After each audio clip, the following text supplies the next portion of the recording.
Monsieur les maires, les conseillers régionaux, les conseillers départementaux, les vice-présidents de la communauté d'agglomération, évidemment les maires adjoints, tous ou beaucoup signataires de la charte anticorps, merci, et mes collègues de l'opposition.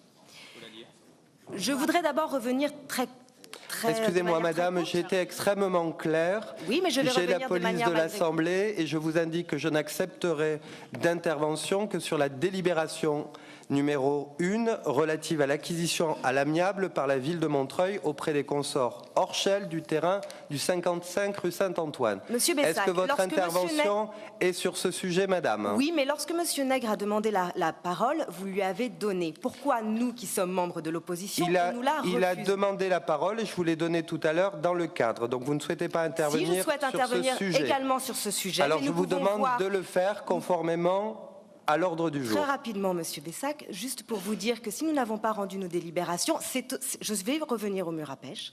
Si nous n'avons pas rendu nos délibérations, c'est juste que nous avons reçu les outils de séance, qui est le point sur lequel nous sommes tous d'accord, que lundi, nous ne pouvons pas, comme vous, avoir des élus à temps plein. Donc malheureusement, nous devons travailler aussi en fonction de notre vie. Merci, maintenant, madame je vais Bernard. revenir au mur à pêche. Et sur ce sujet, je vous ai déjà indiqué tout à l'heure qu'on essaiera de faire de notre mieux pour que les délibérations soient transmises au plus tôt. Je vous en prie. 6 mois, monsieur Bessac.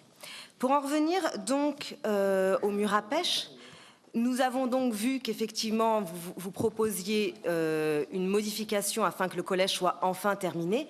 Et là, monsieur Bedreddine et peut-être monsieur Nègre pourraient nous expliquer comment se fait-il qu'il y ait autant de retard, qu'il y ait autant de nuisances pour les habitants et que surtout il n'y ait pas d'informations concernant ces travaux pour les habitants, pour les associations des habitants des murs à pêche et même lorsque l'on appelle l'antenne de secteur, elle n'en a pas suffisamment.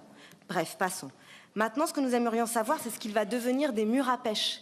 Ce manque de visibilité, cette opacité, empêche les habitants de savoir ce qu'il va se passer. Par exemple, y aura-t-il le projet agriculturel qui était prévu? Y aura-t-il le classement à l'UNESCO? Y aura-t-il une remise en état des chaussées, notamment de la rue Saint-Antoine? Mardi soir a été évoqué à plusieurs reprises par Merci, je vous demande de rester sur la délibération numéro 1 sur le 55 Mardi soir, rue Saint-Antoine. lors du conseil municipal extraordinaire, a été évoqué à plusieurs reprises que la Seine-Saint-Denis était un potentiel formidable. Et d'ailleurs, nous avons vu Jean-Paul Huchon avec Bien, votre intervention ne concerne pas le sujet. 2 millions de mètres carrés. Et je passe la parole à Madame Vipré. Monsieur, si vous me coupez la... Madame Vipré, s'il vous plaît.